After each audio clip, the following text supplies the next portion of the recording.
Morning बच्चों। हम लोग पढ़ रहे थे रिएक्शन मैकेनिज़्म।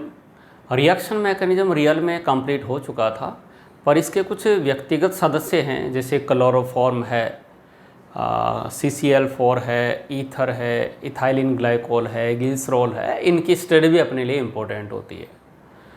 तो हमने जो लास्ट वाला लेक्चर था, लेक्चर नंबर 26 था, उसमें हमने क्लोरोफॉर्म स्टार्ट किया था।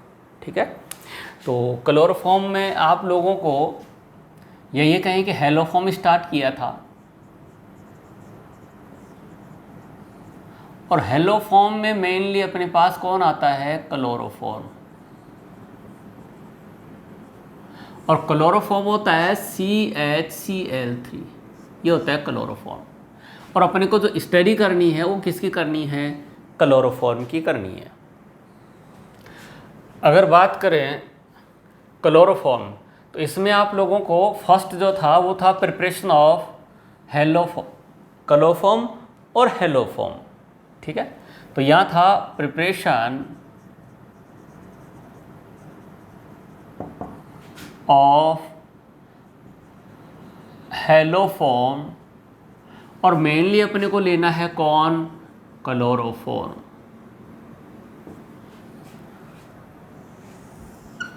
इसमें आप लोगों को जो फर्स्ट मेथड था वो बताया था। फर्स्ट मेथड जो था वो था हेलोफॉर्म अभिक्रिया के द्वारा।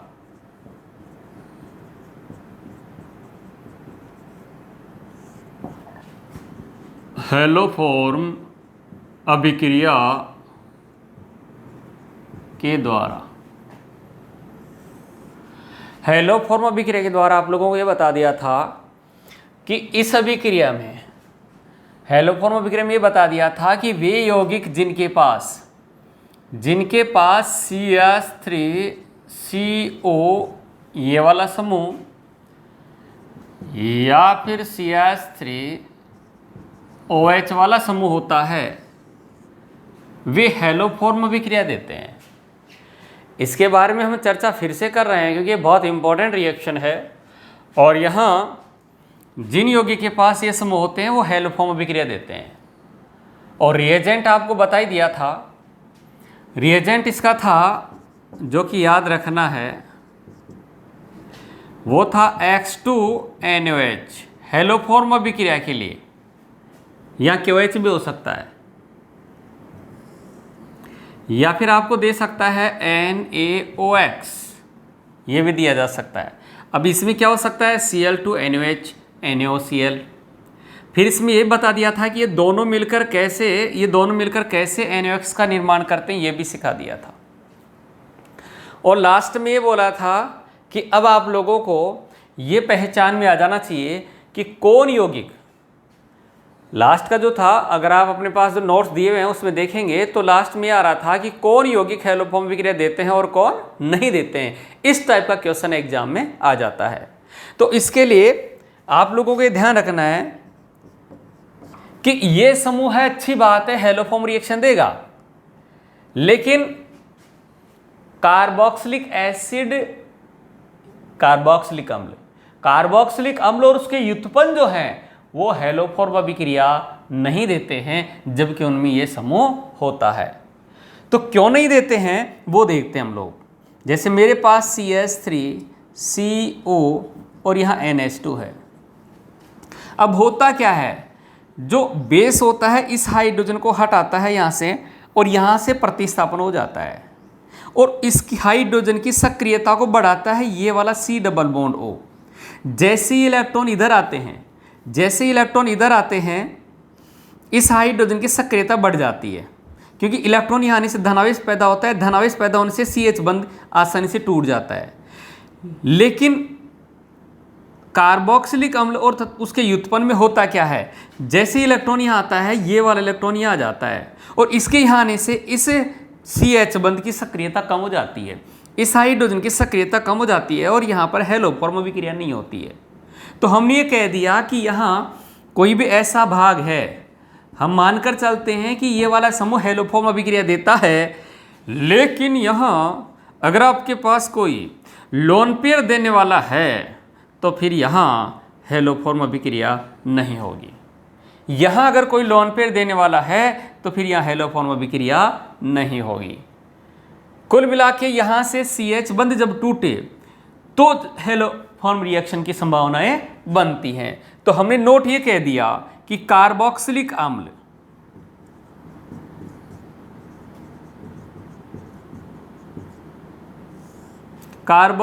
अम्ल तथा इनके व्युत्पन्न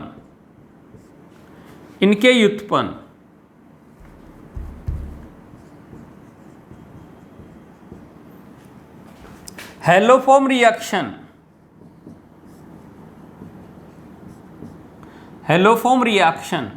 नहीं देते। तो ये वाली बात आप लोगों के समझ में आ गई होगी कि क्यों नहीं दे रहे हैं, क्योंकि इधर जो लोन पेयर है वो आने की वजह से यहाँ से ये CH बंध नहीं टूट पाता है।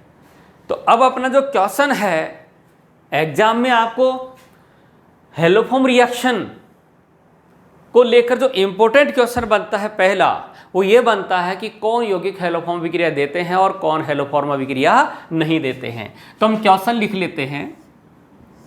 क्वेश्चन ये है, निम्न में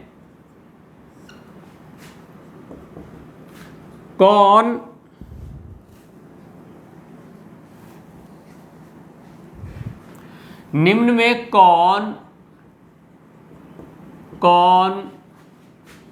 हेलोफॉर्म अभिक्रिया देते हैं। निम्न में कौन कौन हेलोफॉर्म अभिक्रिया देते हैं, जैसे देखिए पहला एग्जाम्पल,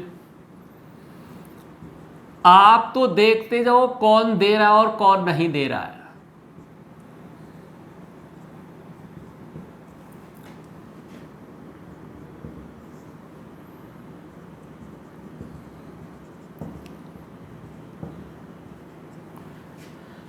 जो पढ़ाया उसके बेसिस पर अंदाजा लग जाना चाहिए आप लोगों को।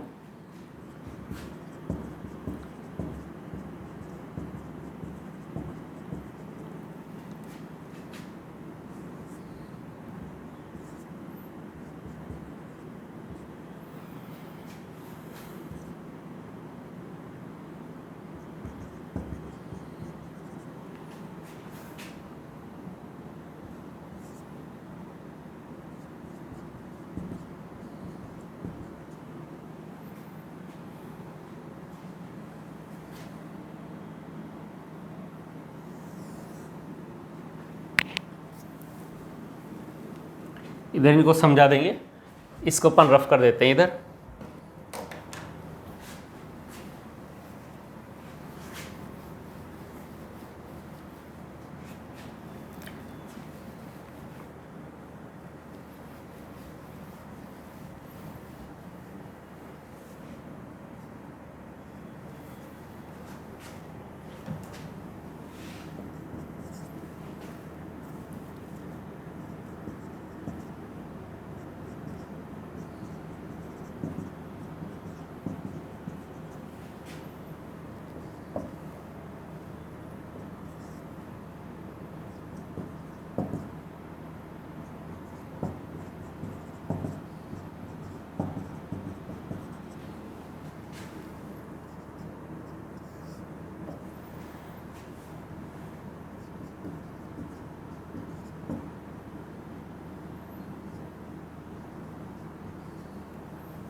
ये कंपाउंड है, ठीक है।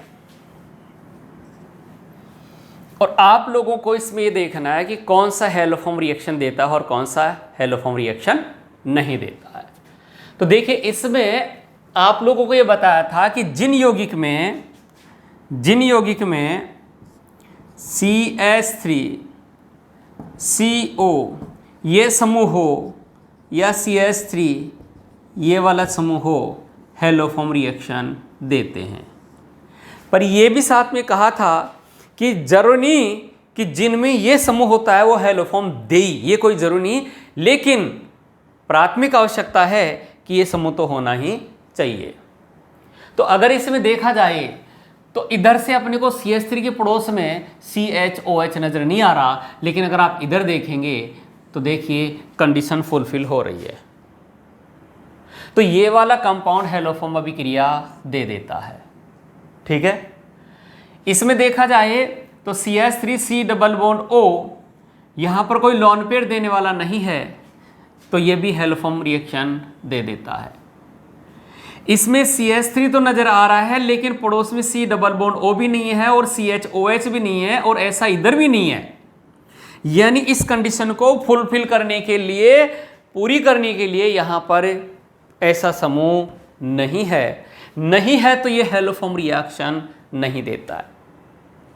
इसके पास ये वाला समूह तो है, ये वाला तो है, लेकिन कहा था पड़ोस में लॉन पेयर देने वाला है, मतलब ये कार्बोक्सिलिक एसिड का डेरिवेटिव है, तो हेलोफॉर्म रिएक्शन नहीं देगा।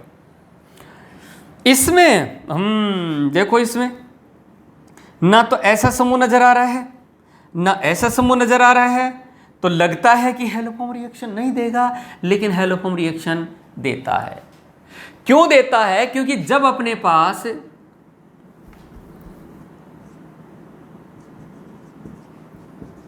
ये समूह होता है, तो जब हेलोफॉर्म रिएक्शन हो रही होती है, तो उस हेलोफॉर्म रिएक्शन में यहां से हाइड्रोजन 1 बाई 1 हटती जाती हैं और एक कंडीशन ऐसी आती है कि यहां ये बनता है।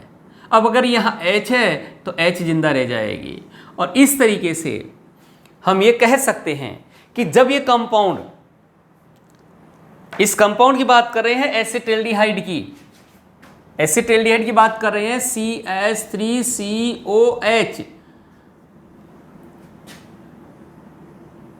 हेलोफॉर्म रिएक्शन देगा कि नहीं देगा? तो ये भी हेलोफॉर्म रिएक्शन है, देगा। कैसे देगा? यहां से हाइड्रोजन हटती जाएंगी, Cl आती जाएंगी, ठीक है, और यहां पर क्लोरोफॉर्म बन जाएगा। तो समझने वाली बात यह है कि भाई जब यहां एक एक हाइड्रोजन हटती जाती है, Cl आता है, तो रिएक्शन का जो फाइनल प्रोडक्ट होता है उससे पहले एक बार ये तो बनता ही है ना। समझिए, जैसे आपको ये बोला जाए कि साहब जो गेहूं है उससे प्रोसेसिंग करके आप रोटियां बना सकते हैं, तो बिल्कुल कहेंगे गेहूं को पिसवाएंगे, फिर हैं आटा गूंद देंगे, फिर उसके बाद में उससे रोटियां बना लेंगे। लेकिन कोई ये बोले कि डायरेक्टली आपके पास गेहूं नहीं है, आटा है साहब, तो क्या आटे से रोटियां बनाई जा सकती हैं? अरे तो जब गेहूं से बनाई जा सकती हैं तो आटे से बनाई जा सकती हैं। तो कहने का मतलब ये है कि जब ये कंपाउंड हेलोफॉर्म रिएक्शन दे रहा होता है, तो इसके द्वारा जब बीच में ये बनता है तो ये भी हेलोफॉर्म दे सकता है। तो ये हेलोफॉर्म रिएक्शन देता है और इसका नाम होता है क्लोरेल। क्लोरेल, ठीक है, ये ध्यान रखना है, क्लोरेल है ये। ठीक, देखो इसमें तो मजे मजे हो रहे हैं, इधर भी है इधर भी है, तो लगता है क्या कि हेलोफॉर्म रिएक्शन देगा? हाँ लगता है, पहली बार देखते हैं तो लगता है कि हेलोफॉर्म देगा, लेकिन जब दूसरी बार देखोगे तो ये हेलोफॉर्म रिएक्शन नहीं देता है, ये हेलोफॉर्म रिएक्शन नहीं देता है। ऐसा क्यों हुआ?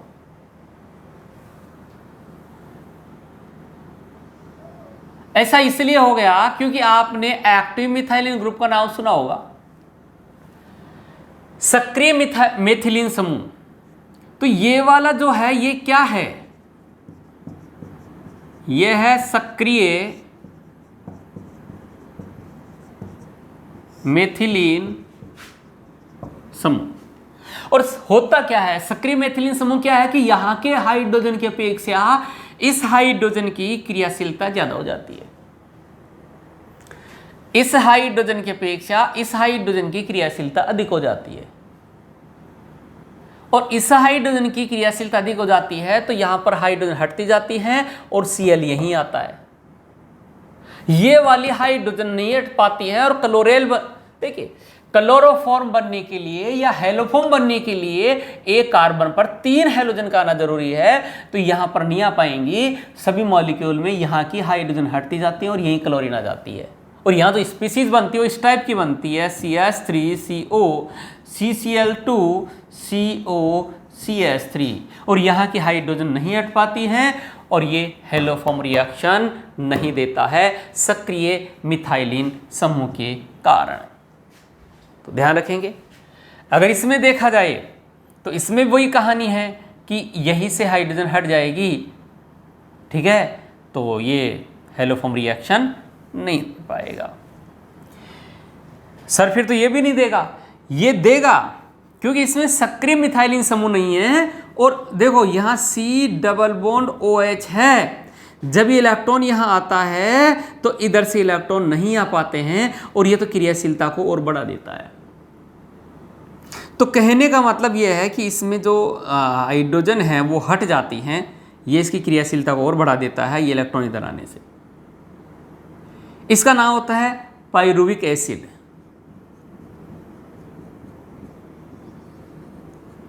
और ये सुना हुआ सा लगता है कहाँ, ग्लाइकोलाइसिस चक्कर वगैरह में। तो यहाँ से मैं ये कहूँगा कि ये वाला हेलोफॉर्म रिएक्शन देता है। अगर ये देता है तो ये भी देगा क्योंकि इसमें भी ऐसा ही है, C डबल बॉन्ड O और H पायरोएल्डिहाइड, तो ये भी दे देगा, ठीक है, क्योंकि इसमें ये वाला समूह है और इधर से लोन पेयर मिलता नहीं है, इसने तो इलेक्ट्रॉन खींच के इसी क्रियाशीलता को बढ़ाया ही है। तो अब आप लोगों को ये पता चल गया होगा कि कौन यौगिक हेलोफॉर्म रिएक्शन देते हैं और कौन नहीं देते हैं। आप इसके लिए प्रैक्टिस करेंगे।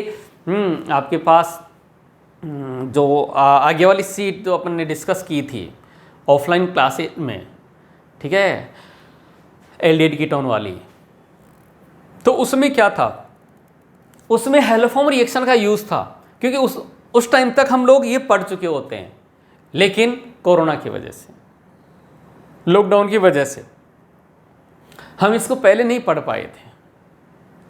तो आप लोगों को वहाँ के जो क्वेश्चन ये कहकर रखवा दिए थे कि भाई ये हेलोफॉर्म रिएक्शन के बाद में समझ में आएंगे, वो अब आ जाएंगे। और ध्यान रखना वहाँ क्या दिया होता है, एक यौगिक जिसका अणुसूत्र ये है, एक यौगिक जिसका अणुसूत्र ये है, वह हेलोफॉर्म अभिक्रिया नहीं देता है या अभिक्रिया देता है।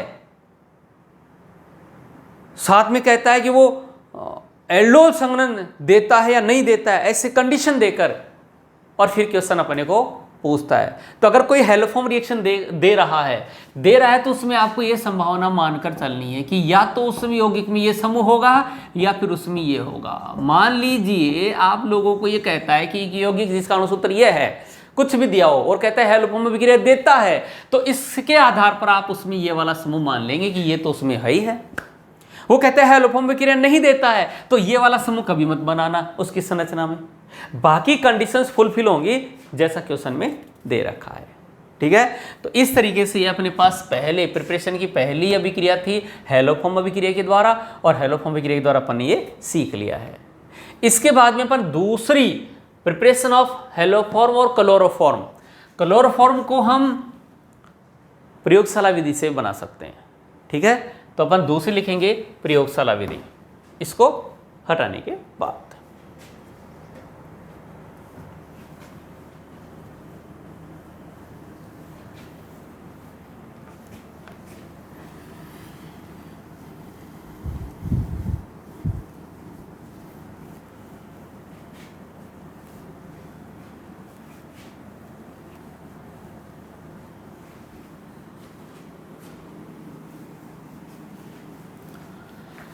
प्रयोगशाला विधि वो है जो हम लैब में काम लेते हैं।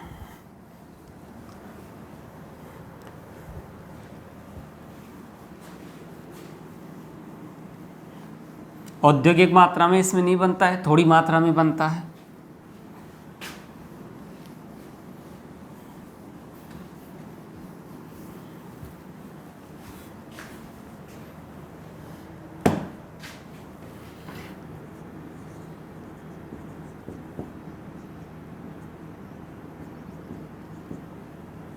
प्रयोगशाला विधि, बच्चों प्रयोगशाला विधि में क्या होता है, गोल पेंदे का फ्लास्क लेते हैं। क्या लेते हैं? गोल पेंदे का फ्लास्क, और उस गोल पेंदे के फ्लास्क में हम विरंजक चूर्ण लेते हैं, और साथ में या तो एथेनॉल लेते हैं या फिर एसीटोन लेते हैं। दोनों में से कोई सा भी ले सकते हो आप। इथेनॉल लेंगे तो भी बनेगा, क्योंकि इथेनॉल में देखिए आप CH3CH2OH इथेनॉल है, ये हेलोफॉर्म रिएक्शन दे सकता है। एसीटोन देखिए आप CH3COCH3 ये भी हेलोफॉर्म रिएक्शन दे सकता है। तो यहाँ हेलोफॉर्म जैसा ही मामला होने वाला है, लेकिन इन कंपाउंड के साथ में हम इसमें विरंजक चूर्ण मिलाते हैं CaOCl2। ठीक है, तो प्रयोगशाला विधि में क्या किया जाता है, इन दोनों की अभिक्रिया करवाई जाती है। ठीक है कि नहीं, यानी या तो इसकी अभिक्रिया विरंजक चूर्ण के साथ या एसीटोन की अभिक्रिया विरंजक चूर्ण के साथ, और वहाँ पर पानी भी इसका विलयन भी लेते हैं, जलीय विलयन। तो देखिए वहाँ रिएक्शन कैसे होते हैं, क्योंकि अपने लिए डायग्राम एग्जाम इंपॉर्टेंट नहीं है, अपने लिए है इसमें रिएक्शन क्या हो रही होती है। ठीक है, तो जो विरंजक चूर्ण होता है वो होता है CaOCl2। एक क्लोरीन यहाँ है, यहाँ OCl है, इस टाइप से होता है CaOCl2। यहाँ रेडॉक्स में इनके ऑक्सीकरण भी पूछ लेता है। इसको पानी पिलाया जाता है, तो जो गोलपेंदे का फ्लास्क था, उस गोलपेंदे के फ्लास्क में विरंजक चूर्ण लिया, इथेनॉल लिया, साथ में H2O ऐड किया। ऐसा करने से क्या हुआ, ऐसा करने से यहाँ क्लोरीन फ्री हो गई है। आप क्लोरीन जो है वो परमाणु रूप में निकलती है, और उस क्लोरीन को नवजात क्लोरीन कहते हैं। तो यहाँ से क्या होता है, एक देखिए H यहाँ आ गया, ये बन गया हाइड्रोक्साइड OH, और यहाँ सीधा सीधा OH आ गया, तो यहाँ पर क्या बन गया, कैल्शियम का हाइड्रोक्साइड, साथ में क्या निकल गया, क्लोरीन। यस, इसको नवजात क्लोरीन बोलते हैं। नवजात मतलब जो नया नया है, तो यह नई नई आई है क्लोरीन, ये बहुत ज़्यादा क्रियाशील होती है। तो होता क्या है, जब विरंजक चूर्ण में आप पानी ऐड हो रहा होता है, तो कैल्शियम हाइड्रोक्साइड के साथ अपने को नवजात क्लोरीन मिलती है। ये बहुत ज़्यादा क्रियाशील होती है। और यहाँ अपन ने अगर इथेनॉल लिया है, तो नवजात क्लोरीन या तो इथेनॉल के साथ रिएक्शन करेगा, और अगर आपने एसीटोन लिया तो उसके साथ रिएक्शन करेगा। तो देखिए कैसे रिएक्शन करता है।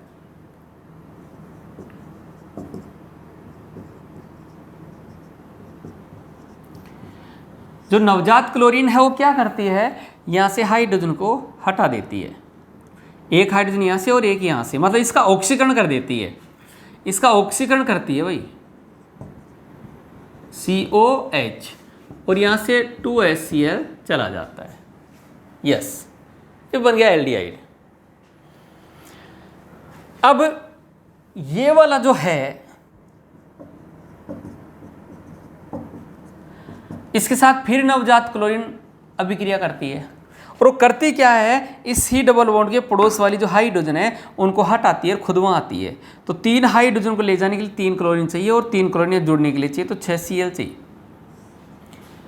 अब इसमें क्या होगा, ये बन गया CCl3COH, और साथ में क्या निकल गया, 3HCl। इसके बारे में भी थोड़ी देर पहले बताया था, ये कौन सी रेल है, क्लोरेल। और जब ये वाला हेलोफॉर्म रिएक्शन दे सकता है, तो ये वाला भी हेलोफॉर्म रिएक्शन देगा। और अब देखिए आगे रिएक्शन कैसे होने वाली है, ठीक है कि नहीं। यहां से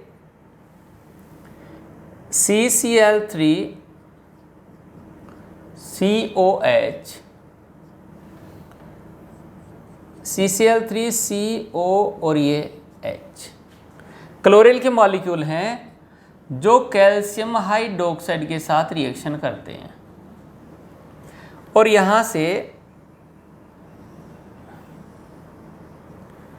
ये H यहां आ जाती है और ये H यहां आ जाती है। यहां पर क्या बन गया, CHCl3 क्लोरीन के क्लोरोफॉर्म के 2 मॉलिक्यूल, और ये बन गया HCOO,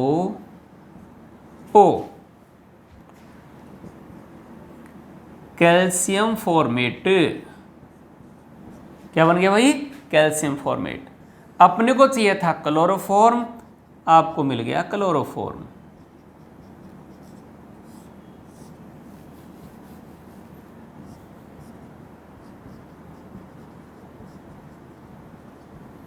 क्लोरोफॉर्म बन गया।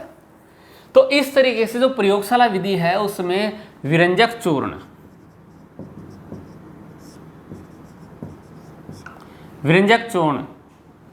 जल और इथेनॉल लेकर क्लोरोफॉर्म बनाया जा सकता है। ठीक है, तो आपको ये पता होना चाहिए कि विरंजक चूर्ण और जल के साथ यानी प्रयोगशाला विधि में भी वो यौगिक अभिक्रिया करेंगे जिनके पास ये वाला समूह होगा, ये वाला होगा, यानी जिनके पास ये वाला समूह होता है या ये वाला होता है वही प्रयोगशाला विधि के द्वारा भी बनाएंगे। और इसीलिए वहां पर क्या लेते हैं हम लोग, या तो इथेनॉल या फिर एसीटोन लेते हैं। ठीक है, तो इस तरीके से प्रयोगशाला विधि के द्वारा अपन ने क्या बना लिया भाई? क्लोरोफॉर्म बना लिया। ठीक है, यस। अब यहां जो क्लोरेल बनता है, ये इंपॉर्टेंट कंपाउंड है। इंपॉर्टेंट कंपाउंड क्यों है? क्योंकि इसको लेकर दो अच्छे क्वेश्चन और बनते हैं। ठीक है, तो क्लोरेल को लेकर जो दो अच्छे क्वेश्चन बनते हैं उसकी अपन चर्चा करते हैं। ठीक है, यस।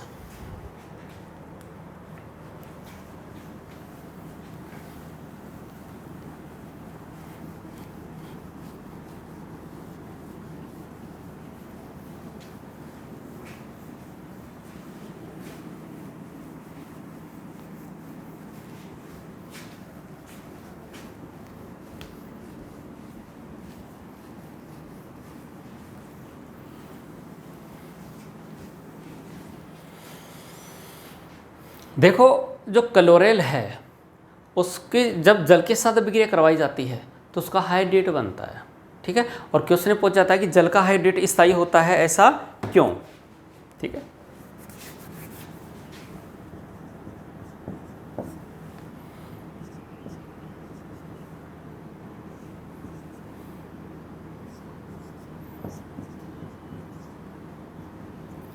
ये क्लोरेल है।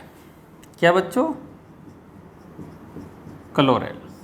ठीक, इस क्लोरेल को जब जल पिलाएंगे HOH, हम ऐसे समझाने के लिए, इलेक्ट्रॉन यहाँ जाएगा।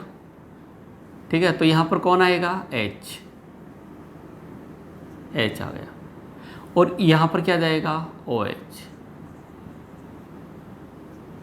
ऐसा बन गया। फिर समझाता हूँ, C डबल बॉन्ड O है। जब जल का मॉलिक्यूल आया, ये इलेक्ट्रॉन यहाँ आए तो यहाँ पर H आ गया और यहाँ OH आ गया। तो पता चला एक कार्बन पर कितने OH हो गए? 2। सामान्यतः हम ये जानते हैं कि भाई एक कार्बन पर 2 OH स्थायी नहीं होते हैं, लेकिन ये क्लोरेल का जो हाइड्रेट है, ठीक है, ये क्लोरेल का हाइड्रेट है, क्लोरेल हाइड्रेट, इसमें एक कार्बन पर 2 OH हैं और वो स्थायी होते हैं। क्यों? उसके कारण के लिए 4 ऑप्शन होते हैं और सही जाता है अंतःअणुक हाइड्रोजन बंध बनाने के कारण। और वो कैसे होता है देखो आप, हाइड्रेट था ये एक O और ये H, ये O और ये दूसरा H, यहां हाइड्रोजन ऑक्सीजन के साथ जुड़ी हुई है, इधर क्लोरीन है, हाइड्रोजन बॉन्डिंग हो जाती है। यहां से हाइड्रोजन ऑक्सीजन से जुड़ी हुई है, क्लोरीन आ जाता है ये। तो ये क्लोरेल का हाइड्रेट है। क्या बच्चों? क्लोरेल का हाइड्रेट। और ये क्या होता है? स्थायी होता है। और एग्जाम में पूछ लेता है कि स्थायी क्यों है। तो स्थायी इसलिए है क्योंकि ये अंतःअणुक हाइड्रोजन बंध बना लेता है।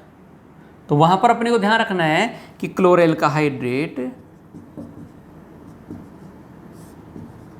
क्लोरेल का हाइड्रेट कई बार अंत है ऐसे दे देता है, अंत है अणु के हाइड्रोजन बंध, अंत अणु को कहते हैं इंट्रा मॉलिक्यूलर। एच बंध के कारण स्थायी होता है। यस, ये अपने को ध्यान रखना है भाई। तो पहला नोट समझ में आ गया आपके कि क्लोरेल का हाइड्रेट जो है वो स्थायी होता है। क्यों होता है? अंतः अणु के हाइड्रोजन बंध के कारण। क्लियर? ये था क्लोरेल को लेकर पहला क्वेश्चन।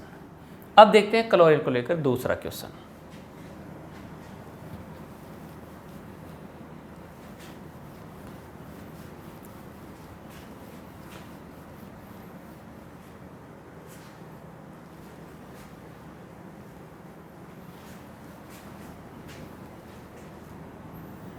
देखो बच्चों, क्लोरेल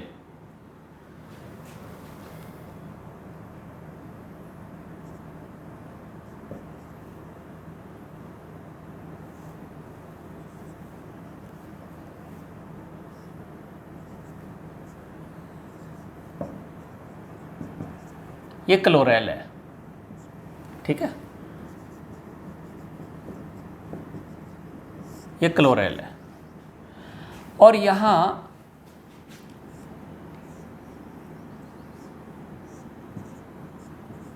ये क्लोरोबेंजीन है। ये समझाने के लिए दो बार लिखना पड़ता है, बाकी एग्जाम में दो बार नहीं लिखेगा वो। ये है क्लोरोबेंजीन,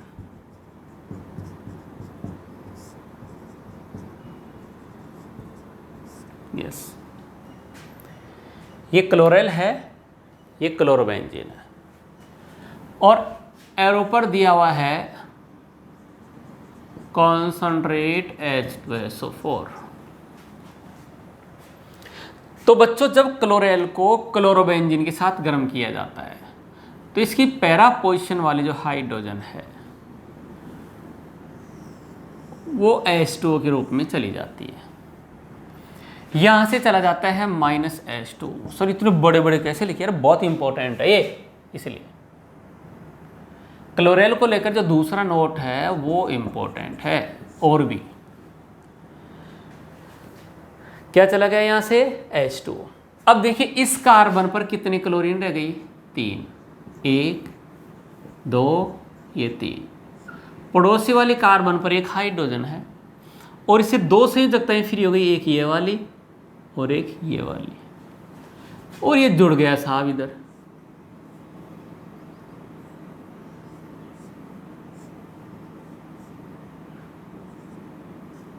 ये Cl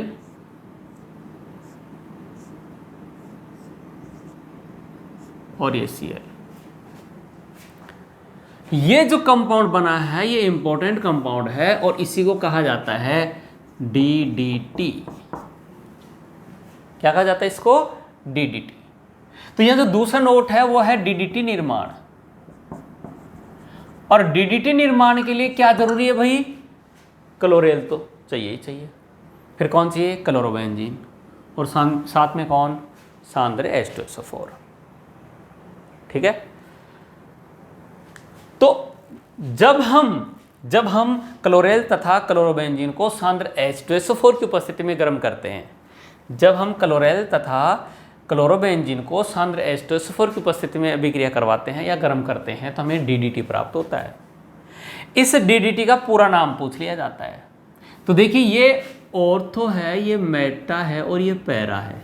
तो ये ऑर्थो डैश, ये मेटा डैश और ये पैरा डैश। तो इसके लिए बोला गया कि पैरा डैश, और वहाँ पर कौन है? Chlorine die chloro. Para dash die chloro diphenyl मतलब ये फिनाइल है, ये फिनाइल है, मतलब फेनिल वाला है, डाईफिनाइल। फिर ट्राई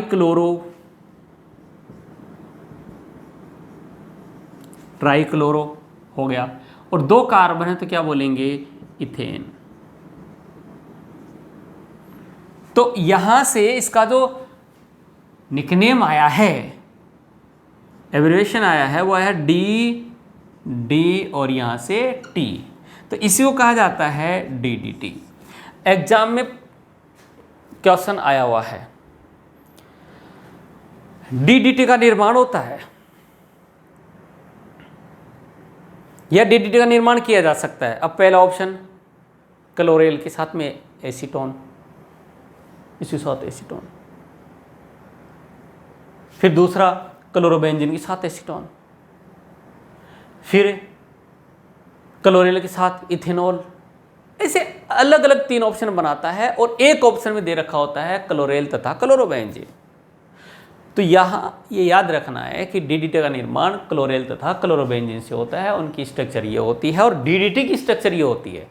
कई बार एग्जाम में डायरेक्ट पूछ लेता है DDT की सही संरचना है, ये NCERT में है, इसलिए ध्यान रखना, एग्जाम में आ सकता है नीट में DDT को लेकर। तो ये DDT जो है एक कीटनाशी है, एक इंसेक्टिसाइड है। कीटनाशी मतलब कीट को साइड में लगाने वाला, इंसेक्टिसाइड, ठीक है, इंसेक्ट को साइड में लगाने वाला, सल्टाने वाला, ठीक है। तो ये अपने पास था DDT। तो DDT का निर्माण किससे हो भाई, क्लोरेल तथा क्लोरोबेंजीन से। तो पता चल गया होगा कि क्लोरेल जो है, जो कि हेलोफॉर्म रिएक्शन में क्लोरोफॉर्म रिएक्शन बनता है, वो एक इम्पोर्टेंट कंपाउंड है, और उससे 2 क्वेश्चन अच्छे बन जाते हैं, एक DDT के बारे में और दूसरा इसके हाइड्रेट के बारे में। क्लियर। हम उद्देश्य लेकर चल रहे थे क्लोरोफॉर्म के विरचन की विधियाँ। तो क्लोरोफॉर्म के विरचन की 2 विधियाँ बता दी, एक प्रयोगशाला विधि और एक हेलोफॉर्म विक्रिया के द्वारा, ठीक है कि नहीं। अब हम देखेंगे इसकी केमिकल प्रॉपर्टीज़, यानी रासायनिक अभिक्रियाएँ, किसकी, क्लोरोफॉर्म की।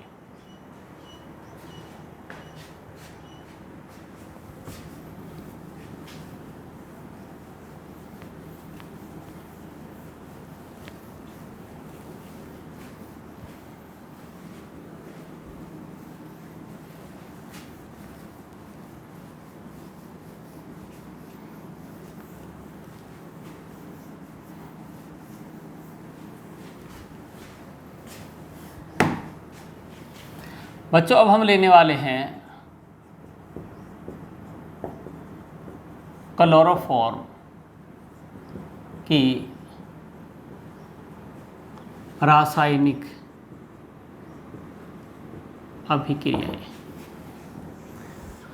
बच्चों क्लोरोफॉर्म की रासायनिक अभिक्रिया अपने आप में इंपॉर्टेंट है, बहुत महत्वपूर्ण है, जिसमें पहली अभिक्रिया आती है एसीटोन के साथ,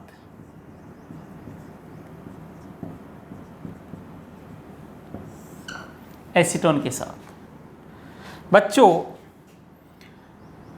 अपने पास एसीटोन ये होता है, एसीटोन ये होता है, और क्लोरोफॉर्म ये होता है। सर ऐसे थोड़ा ना होता है, वो तो ऐसे होता है, CHCl3।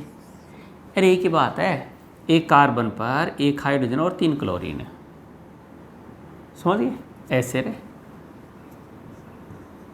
एक ही बात है।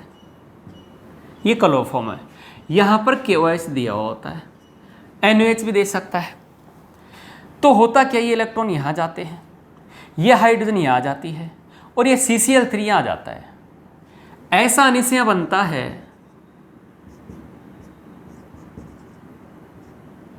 देखो, ये तो हो गया OH, इलेक्ट्रॉन यहाँ आया, ये H यहाँ आ गया, और ये बन गया CCl3। इसका नाम होता है क्लोरीटोन, क्लोरीटोन। और जो क्लोरीटोन कंपाउंड बनता है वो अच्छा खासा निद्राकारी होता है, निद्राकारी। जो क्लोरीटोन होता है वो क्या होता है, अच्छा खासा निद्राकारी होता है। तो हम लोगों ने स्टार्ट क्या किया है भाई, यहाँ क्लोरोफॉर्म की रासायनिक अभिक्रियाएं। तो रासायनिक अभिक्रिया पहले किसके साथ ले लिया, एसीटोन के साथ। इसके बाद हम लेंगे HNO3 के साथ, Ag के साथ, वायु के साथ बहुत सारी रिएक्शन है क्लोरोफॉर्म की। क्लोरोफॉर्म की रिएक्शन अपने आप में बहुत इंपॉर्टेंट है। तो जो केमिकल रिएक्शन है उनको अपन नेक्स्ट क्लास में आगे बढ़ाएंगे। इस लेक्चर को अपन ये समाप्त करेंगे। तो आप याद रखेंगे कि इस लेक्चर में अपन ने क्लोरोफॉर्म की रासायनिक अभिक्रियाएं स्टार्ट कर दी हैं जो अपने आप में बहुत इंपॉर्टेंट हैं। एक रिएक्शन आप बता दी है एसीटोन के साथ। नेक्स्ट रिएक्शन लेंगे अपन HNO3 के साथ, फिर Ag के साथ, सिल्वर चूर्ण के साथ, जिसके लिए आपको इंतज़ार करना पड़ेगा नेक्स्ट लेक्चर का। तो इस लेक्चर का अपन यहीं समाप्त करते हैं। धन्यवाद।